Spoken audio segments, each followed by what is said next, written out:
भिडको अगाडि निर्धक्क कसरी बोल्ने। नमस्कार साथीहरू, स्वागत छ तपाईहरुलाई आजको यस भिडियोमा। आज हामी एउटा अति महत्त्वपूर्ण विषयमा कुरा गर्दैछौँ। भिडको अगाडि निर्धक्क र आत्मविश्वासका साथ कसरी बोल्ने भन्ने बारेमा। धेरै मानिसहरू जब स्टेजमा उभिन्छन्, उनीहरूको आवाज मसिनो हुन्छ, उनीहरूको शरीर थरथर काप्न थाल्छ र उनीहरूको दिमाग खाली हुन्छ, जसले गर्दा जुन कुरा भन्नका लागि उनीहरू स्टेजमा गएका हुन्छन् त्यो कुरा व्यक्त गर्न सक्दैन। तर याद गर्नुहोस्, आत्मविश्वास जन्मजात आउने कुरा होइन, यो त तयारी र अभ्यासबाट हुन्छ। आज हामी भिडको अगाडि बोल्दा किन डर लाग्छ, आत्मविश्वास कसरी बढाउने र कुन कुन अभ्यासहरूले तपाईहरुलाई आत्मविश्वासी वक्ता बन्न सघाउँछ त्यसको बारेमा कुरा गर्नेछौँ। कृपया अन्त्यसम्म सुनेर साथ दिनुहोला, तपाईको बोल्ने डर हराउनेछ। अब कुरा गरौँ किन भिडको अगाडि बोल्दा डर लाग्छ भन्ने बारे। सबैभन्दा पहिले डर किन लाग्छ भन्ने बुझ्न जरुरी हुन्छ। 1. आलोचना हुने डर, 2.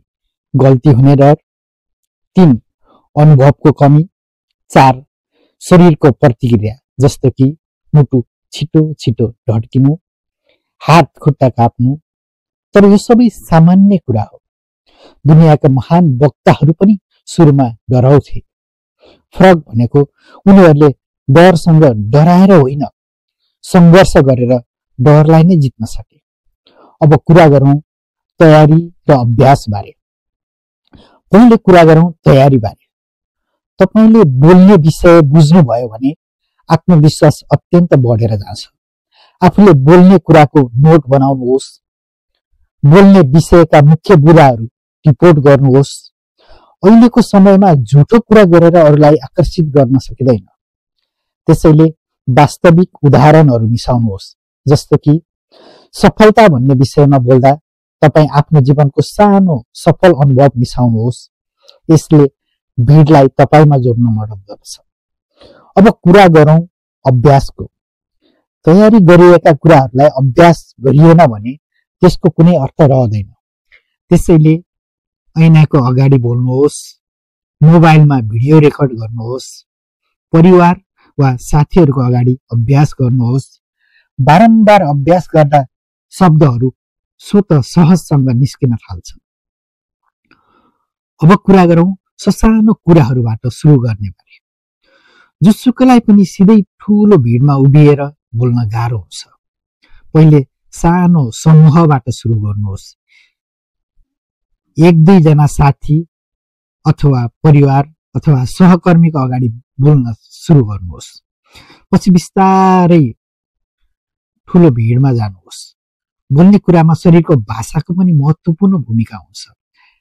आँखामा आँखा जुधाएर कुरा गर्नुहोस्। हातको स्वाभाविक हावभावको प्रयोग गर्नुहोस्।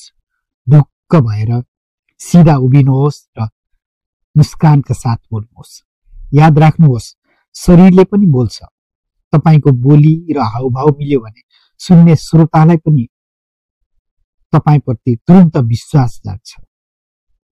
अब कुरा गरौँ श्वास नियन्त्रण र सकारात्मक सोचको बारेमा।